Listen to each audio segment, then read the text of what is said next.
नमस्कार दोस्तों, स्वागत है आपका आपके अपने चैनल लीगल भूत में। और मैं हूं आपका दोस्त लीगल भूत। आप लोगों ने भी एक कहावत सुनी होगी, अब पछताए होत क्या जब चिड़िया चुग गई खेत। अब इनिशियल फेस में होता क्या है, जब एक लड़के पे झूठे मुकदमे लगाए जाते हैं और उसकी जो पत्नी है वो अपना सब सामान वामान लेके और अपने मायके जाके बैठ जाती है, और आपके पास महिला सेल से या कोर्ट से कॉल आती है कि आपके ख़िलाफ़ आपकी पत्नी ने फ़लाना फ़लाना मुकदमा दर्ज कराया है और आप फ़लाना तारीख को आ जाइए। अब उस इनिशियल फेज़ में लड़के को कुछ समझ में नहीं आ रहा होता है और ना ही उसे इस लीगल वर्ड की नॉलेज होती है, और उसके पीछे ये जो लीगल का भूत है ये पड़ जाता है। अब शुरू होता है उसका डर। अब कोई उसको डराएगा, अरे इसमें ऐसे हो जाएगा, इसमें वैसे हो जाएगा, इसमें बेल नहीं मिलेगी, तुम्हें जेल जाना पड़ेगा, तुम्हारे घर वाले जेल जाएंगे, अरे अरे मेंटेनेंस का भी केस कर दिया है उसने, अब तो तुम्हें 50,000 1 लाख रुपए महीने का देना पड़ेगा, नौकरी भी जाएगी तुम्हारी, इसमें तो जल्दी से बेल भी नहीं मिलती है। जो लोग इस सब को भुगत चुके हैं और मेरी इस वीडियो को देख रहे हैं वो शायद समझ पा रहे होंगे कि उस टाइम पे जो सिचुएशन होती है वो किस तरह की होती है। जितने मुंह उतनी बात। और आपको ये भी नहीं पता होता है कि मुझे इस टॉपिक पर किससे बात करनी है। आप हर किसी से भी वो पूछते हुए घूमते हो कि भैया इसमें क्या होगा, भैया मेरे साथ ऐसा हो गया है, आप कुछ बताएंगे। अब जिसको नॉलेज नहीं है वो भी ज्ञान पेल देता है ऐसी सिचुएशन में। तो अब इस पूरी सिचुएशन में लड़का क्या क्या गलतियां करता है इनिशियल फेज़ पे, जिसको बाद में सुधारना बहुत मुश्किल हो जाता है, और उसको सुधारने में समय भी जाता है और पैसा भी आपका बर्बाद होता है। तो कुछ ऐसी बातें हैं जो मैं आपको आगे वीडियो में बताने वाला हूँ कि एक पति को इनिशियल फेज़ पे ये स्टेप्स नहीं लेने चाहिए, अदरवाइज़ उसको काफ़ी नुकसान उठाने पड़ सकते हैं। वीडियो में आगे चलने से पहले मेरी रिक्वेस्ट है आप लोगों से, प्लीज़ चैनल को सब्सक्राइब कर दें और वीडियो को लाइक एंड शेयर करें प्लीज़, और किसी ऐसे ज़रूरतमंद के साथ ज़रूर शेयर करें जिससे कि उसकी हेल्प हो सके। लीगल भूत चैनल का पर्पज़ सिर्फ यही है कि किसी भी तरह से एक विक्टिम को हेल्प मिल सके, चाहे वो महिला हो चाहे वो पुरुष हो। लेकिन गलत अगर किसी के भी साथ हो रहा है तो उसे इन वीडियोज़ को देखकर अपने अंदर के लीगल के भूत को मारने में मदद मिल सके और वो अपने न्याय की लड़ाई को लड़ सके। तो दोस्तों, इनिशियल फेज़ में ज़्यादातर लोग आपको सजेस्ट करेंगे, अरे भाई आप सेक्शन 9 फाइल कर दो।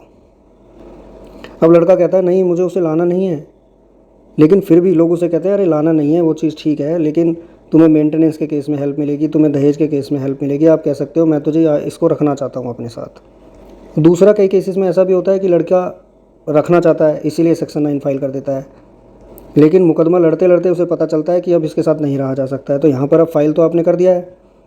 और वैसे भी सेक्शन 9 फाइल करने का कोई फ़ायदा नहीं है, ये एकदम आउटडेटेड हो चुका है।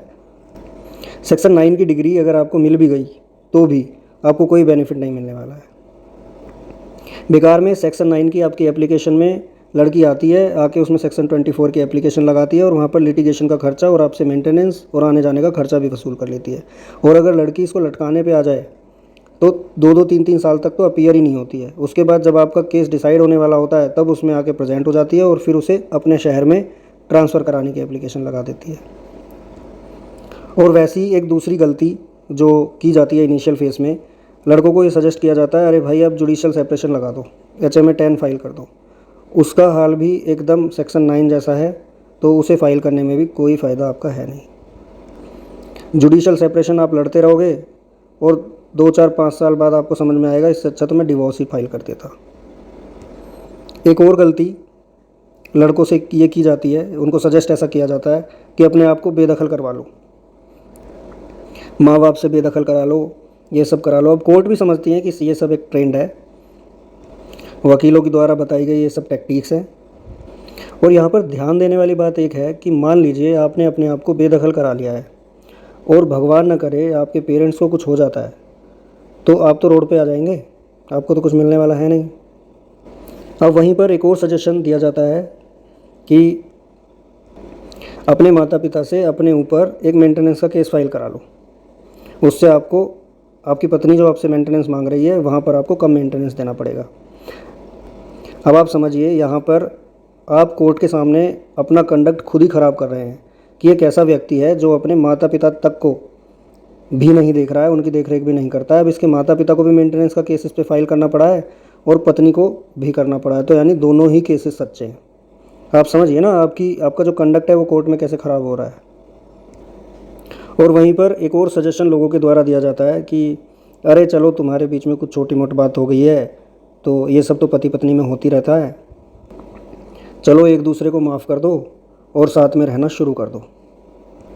अब जिस लड़की ने आपके खिलाफ़ लिटिगेशंस चालू कर दिए हैं, आपकी पुलिस कंप्लेंट कर दी है, पुलिस आपको उठा के लेकर गई है और उसने मारने पीटने जलाने हर तरह के आरोप आपके ऊपर लगाए हैं, और उसके बाद भी आप उसको छोटी मोटी लड़ाइयाँ समझ रहे हैं, तो ये आपकी सबसे बड़ी भूल है। अगर इस तरह के केसेस कंप्लेंट आपके ऊपर हो जाती है तो आप कोर्ट द्वारा कार्रवाई से ही लड़की को वापस लेकर आइए, या फिर मीडिएशन सेंटर से वापस लेकर आइए अगर आपको लाना ही है तो। अदरवाइज़ इस तरह से अपने ही घर में एक समझौता करके उसको घर में लाने की भूल बिल्कुल भी ना करें, क्योंकि जो अगली चोट होगी वो पहली वाली से भी घातक होगी। तो दोस्तों, ये मेरी अपनी सोच है, आपका व्यू अलग हो सकता है, और आपको सजेशन देने वाले का भी सोच अलग हो सकती है। तो आप जो भी डिसीजन लें अपने विवेक से लें। उम्मीद है आपको वीडियो में दी गई जानकारी पसंद आई होगी। प्लीज़ वीडियो को शेयर करें, कमेंट्स करें और लाइक करें, और चैनल को सब्सक्राइब करें। धन्यवाद। जय हिंद, जय भारत।